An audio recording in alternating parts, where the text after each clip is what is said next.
Good morning, everybody. How we doing? Wow. Like two people doing good? I mean, I know everybody's like crashing from sugar, but come on. I was thinking as I was getting ready for this message, start a new series today that I'm excited about. Memories are a strange thing, right? I was reading an article about this the other day. It's interesting that we have some memories that go back years, sometimes even decades, and you remember them crystal clear, almost like they just happened yesterday, right? Like I'm sure like each of you have memories that you can think of that are just clear as day from your childhood even. While other memories, man, like we can struggle to remember what we had for dinner 3 nights ago, right? Like, why are some memories so crystal clear and others, they go as quickly as they come? Well, like I said, I was reading an article about this the other day, and the answer in a nutshell is actually emotions. Because every thought we have is coupled with a tiny emotional charge.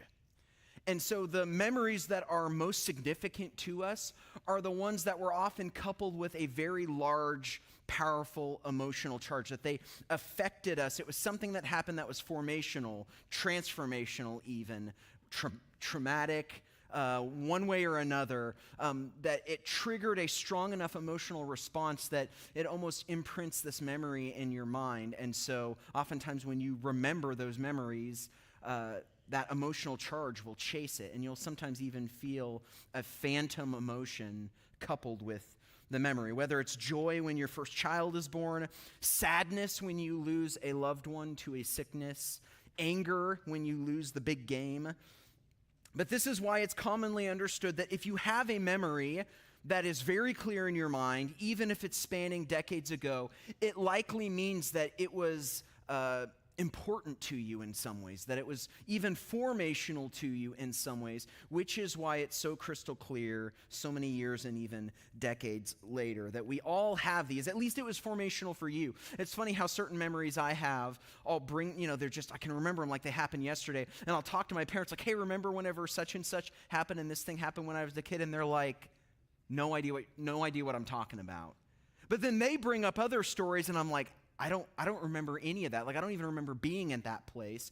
But it was because it was formational for them, that there was an emotional charge attached to that memory for them, not necessarily me. Like, for example, this was years and years ago. I was probably in second, third grade, something like that. We were on a family trip to Kansas. My mom is actually born and raised in Kansas. Rock Chalk Jayhawks, go KU. Sorry, I had to throw that out there. I'm familially obligated to say that at one point or another.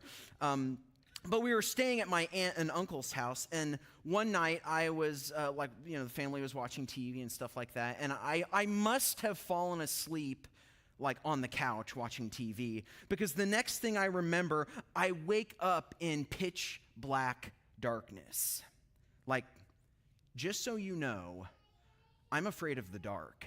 Like, I'm almost 40 years old, still afraid of the dark. I do not like, there's something about not being able to see your hand right in front of your face that is just like viscerally disturbing to me, that there's just something wrong about it. So, if my wife, don't tell my wife, she's not in the room.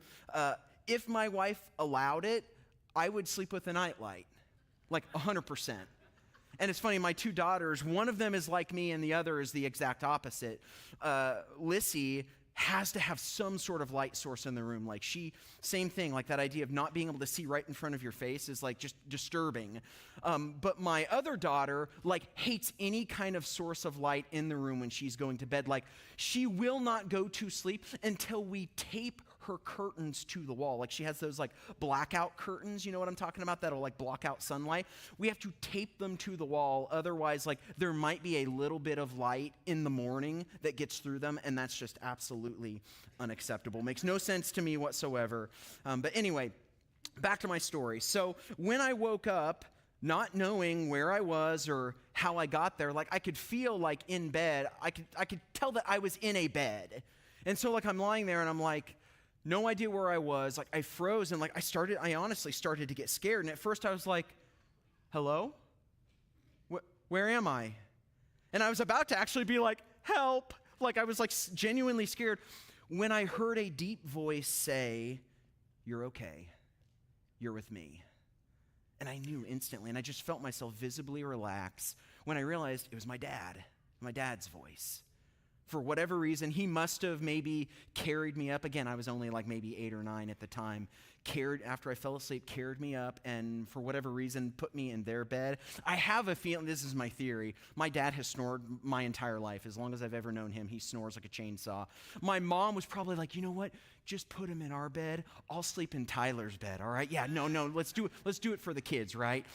Just so she didn't have to listen to him snore. But so in this moment of just absolute terror, I hear my father's voice and immediately relax, and I don't ask any more questions and eventually fall asleep. And I found myself again, that was almost 30 years ago. And I remember that memory like it was yesterday. I can remember the smells. I would say I could remember the sights, but there was no sights. It was pitch black. I remember not being able to see, and I remember I feel that ping of fear when I remember that moment, immediately chased by a deep feeling of comfort. Now, why is it so memorable? Not totally sure. For some reason, it was significant enough that it has stuck with me. Now, I bring this up because we're actually starting a series this morning, just a short series. First of all, good morning to everybody. How we doing? We doing good? I'll give you a second chance. How we doing? All right. Oh, there we go. Just all over the place. I love it. We are starting a new series today called After God's Own Heart. Just a quick little series because in the book of 1 Samuel, the Lord speaks to the prophet Samuel and says that he's replacing King Saul, and he says, I'm going to raise up a man after my own heart to replace Saul, and it ends up being David, who would become the king over Israel. And so over the years and decades and generations, there have been lots of debates about why was David a man after God's own heart. And there's lots of reasons, lots of discussions, lots of stories pointed to and reasons given why. But we thought it'd be interesting to look at the Psalms that David wrote, because the Psalms are almost in some ways, though at least the ones he wrote, a window into David's heart, especially toward God. And so we wanted to look at maybe some of our favorite Psalms and talk through what does it reveal about God specifically and primarily, but secondarily, what does it reveal about David and why his heart was after God's own heart. And so today we're going to be looking at what is probably considered to be the most famous Psalm of them all, Psalm 23. Memorized and prayed, read at graveside services, studied by countless scholars over generations, Psalm 23 is a powerful picture of David's heart toward God, as well as who David is as well. And so we're going to be reading this text together, 6 very beautiful verses. Psalm 23, it says this: "The Lord is my shepherd, I lack nothing. He makes me lie down in green pastures. He leads me beside quiet waters. He refreshes my soul. He guides me along the right paths for his name's sake. Even though I walk through the darkest valley, I will fear no evil, for you are with me. Your rod and your staff, they comfort me. You prepare a table before me in the presence of my enemies. You anoint my head with oil. My cup overflows. Surely your goodness and love will follow me all the days of my life, and I will dwell in the house of the Lord forever." Now, like I said, 6 of the most beautifully written verses ever written. I love this psalm so much. And the first verse is so powerful because almost in some ways it serves as like a title verse to what will be talked about throughout the rest of the psalm, that the Lord is my shepherd, I lack nothing. Now, I know older translations, and some of you who maybe have memorized this, older translations have the phrase, I shall not want. But the Hebrew word kasare there, it means to diminish, to need, to be lacking, to decrease. And so this word, it speaks, especially in common English vernacular now, speaks more of needs than wants. I mean, I know that there was in generations past of saying, oh, my children will want for nothing, which means similar things, but we just don't use that language as much. And so it's in some ways good to replace the word here, want, for need, because it means that God will always take care of my needs so that I lack nothing. And in verses 2 and 3, he gives us examples of this idea: lying down in green pastures, laying beside quiet waters. This speaks of food and water for sheep. And in the ancient Near East, where it was a very arid, very harsh landscape, bountiful vegetation, flowing water was actually pretty rare. So to say God leads me by these places where there is plenty, that there is an abundance there for me, that he is going to take care of my needs. But it doesn't just stop there. Verse 3 goes on and says that he refreshes my soul. So it's not just physical needs that God attends to as our shepherd king. He attends to our world-weary souls. And so that's something we need to consider today, especially in a place like America where we don't necessarily struggle with food and water and many basic necessities lacking in our part of the world. But how many of you here today, there's a spiritual hunger, a spiritual thirst, that there is a sense of deep weariness in your soul, that you maybe barely pulled yourself, that maybe you came here, maybe for the first time today, because of the weariness of your soul, that it has almost become too much because of the challenges and the trials of life? Well, David reminds us that our shepherd God longs to refresh our souls, to give us an easy yoke and a light burden if we allow him.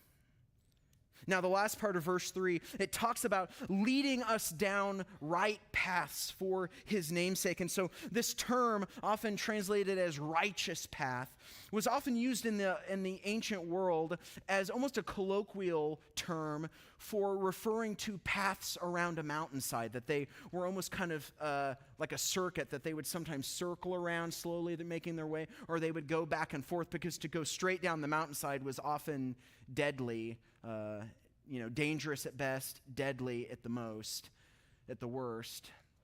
And so these right paths were these paths that all the shepherds knew that they would guide and lead their sheep down these paths to keep them falling into deadly peril.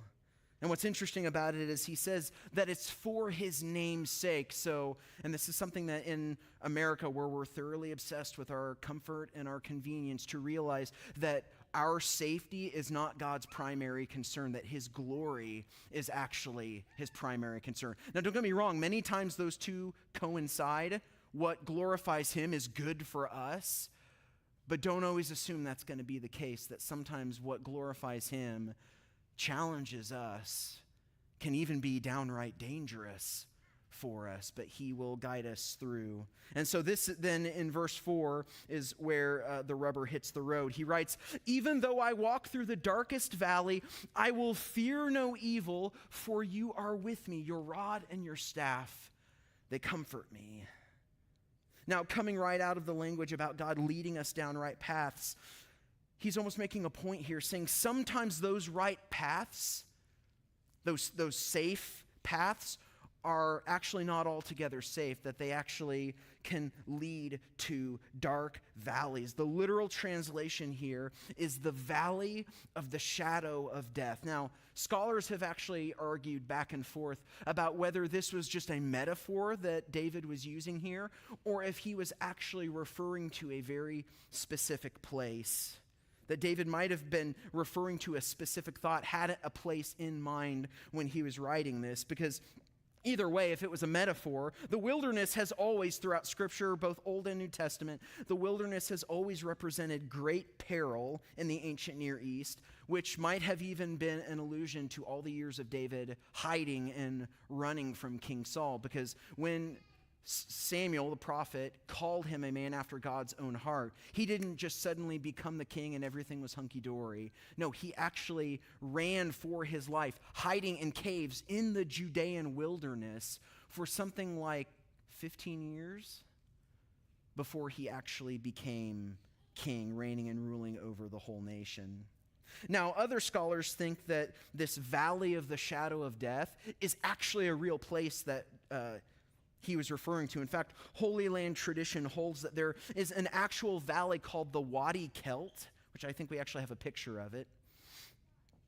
So this is located parallel to the Jordan River to the south of Jericho, in an area that is most commonly referred to as the Judean wilderness or the Judean desert, with temperatures often reaching well above 104 degrees during the long summer months in the valley.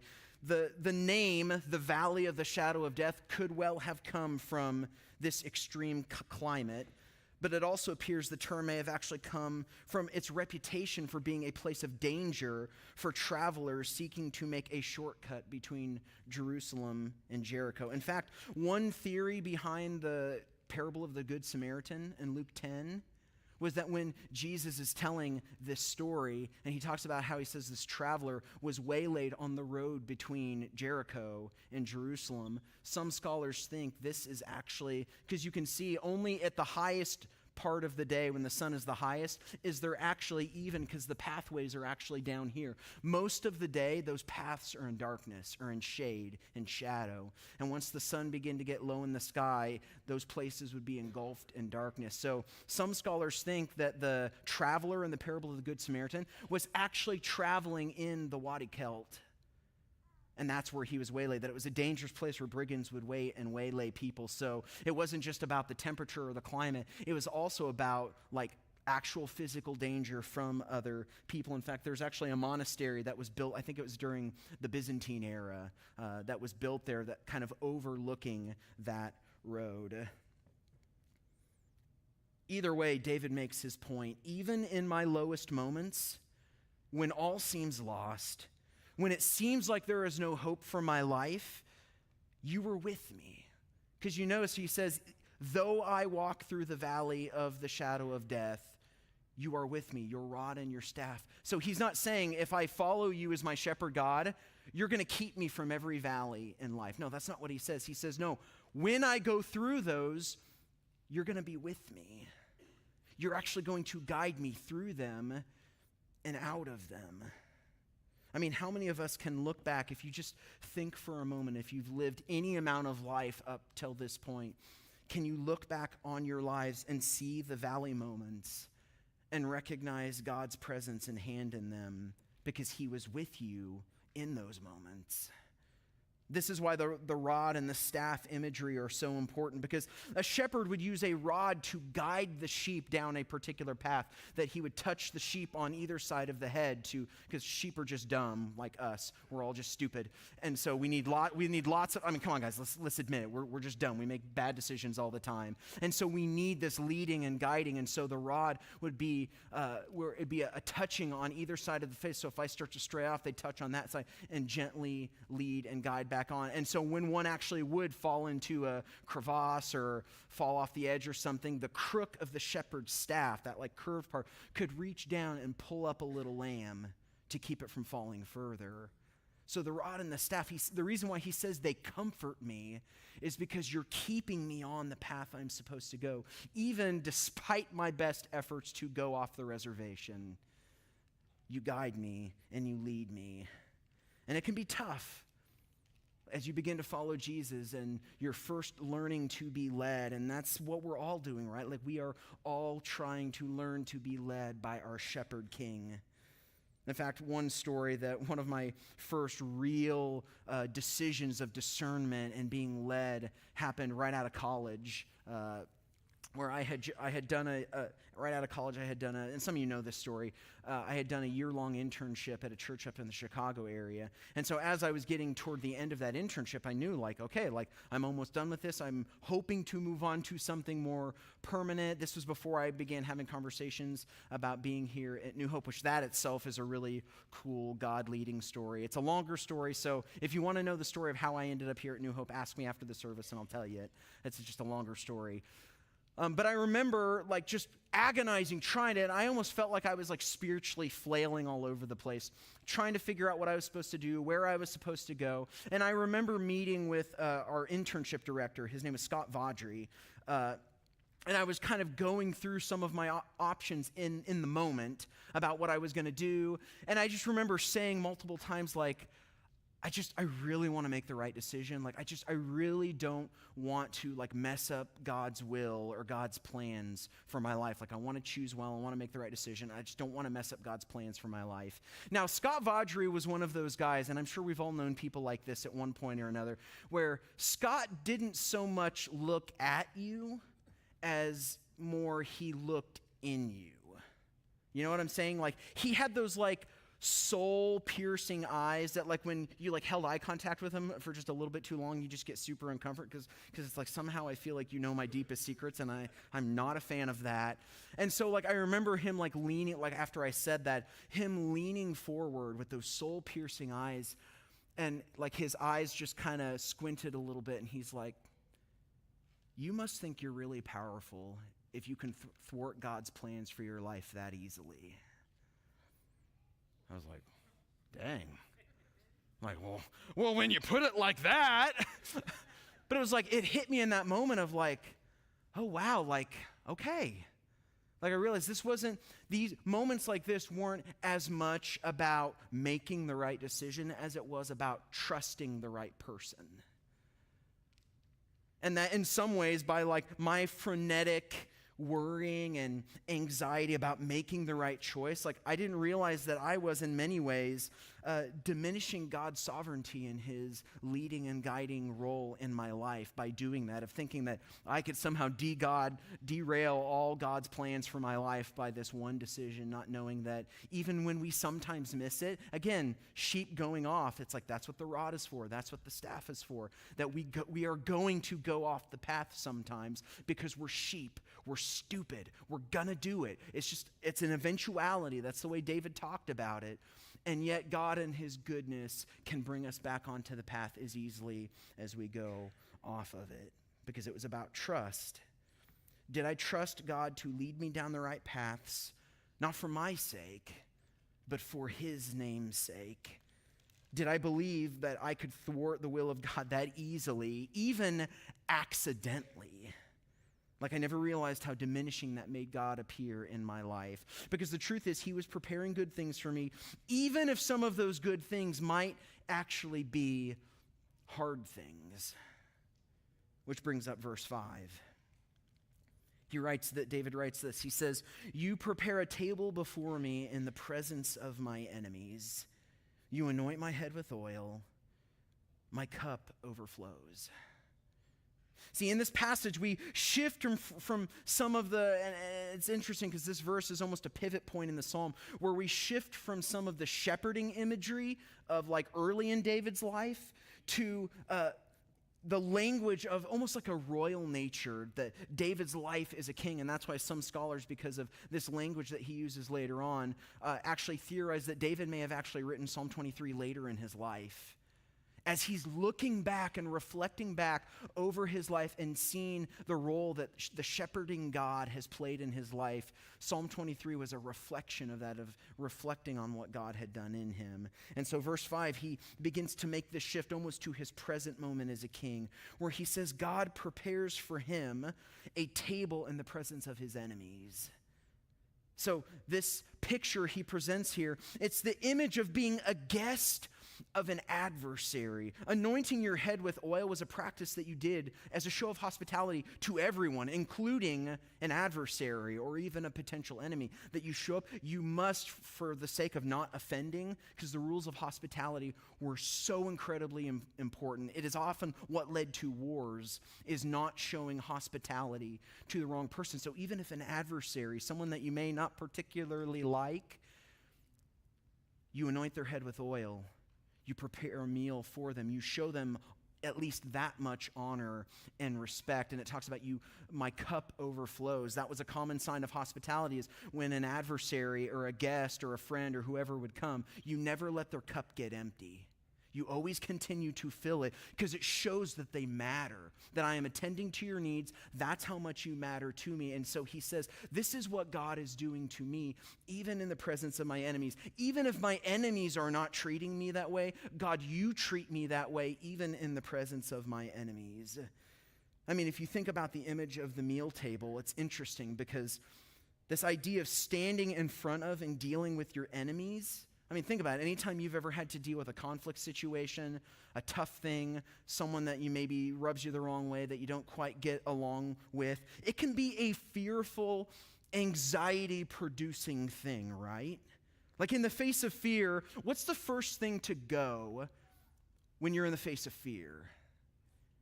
Your appetite, right?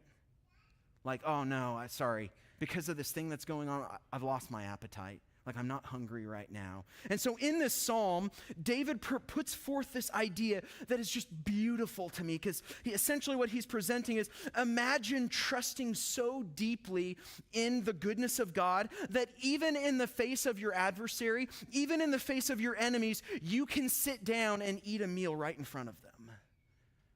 See, that's trust. That's peace.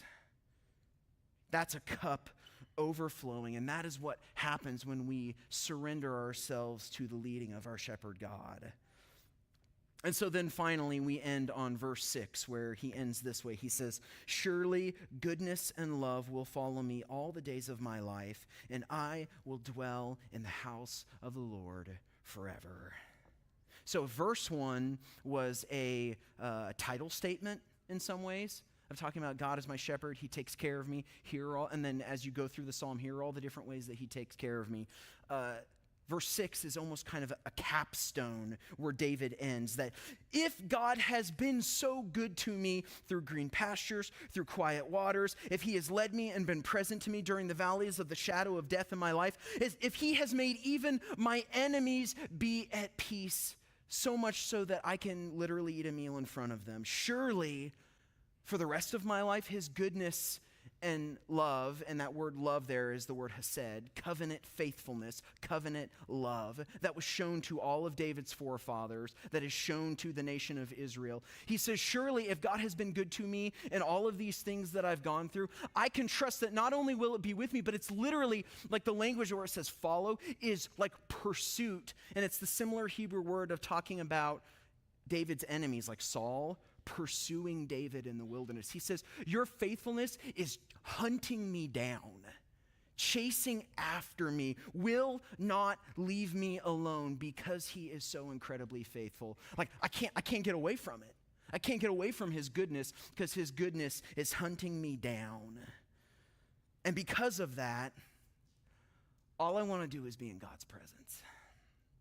And it's interesting because when you talk about dwell in the house of the Lord, like we're picturing this image of like, oh, dwelling in the temple and worshiping and raising his hands. Now remember, this is David who wrote this. The temple had not been built yet. He's not talking about the temple. When he talks about the house of the Lord, he's referring to the tabernacle, the altar, the Ark of the Covenant, a tent, essentially. And throughout David's life, this tent had been in different places. It was at a person's house, and then it was in this other city. And eventually, once David's rule was established, he did bring it into the city of David, into Jerusalem. But so David, he's in some ways reflecting on his life, and he can only think one thing, that God has been a good shepherd who has been with me all the days of my life. He's delivered me from all harm. I mean, lots of bad and tough things happened to me, but he has led me through it, and I can recognize the goodness of God. And so this tabernacle, this portable temple in a sense, which is interesting because that was actually a foreshadowing of what would one day be us. That we are the portable temples where the Spirit was meant to dwell. So he's saying, because God's presence has been with me every step of my life, no matter where I was, it was not just in a location, it was wherever I happened to be, God's presence was with me. Now I can say I just want to dwell all my days in God's presence, because that's not about a place. It's about a presence.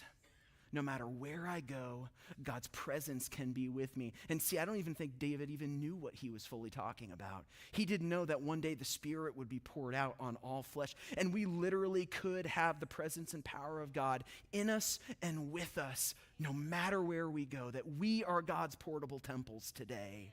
That God's presence and power can go with you wherever you go. So his goodness and his mercy will actually hunt you down because he's found your heart and he lives in your heart. See, I believe it was this trust that made David a man after God's own heart. And I believe this is the big takeaway from Psalm 23, that God is your shepherd. Trust him.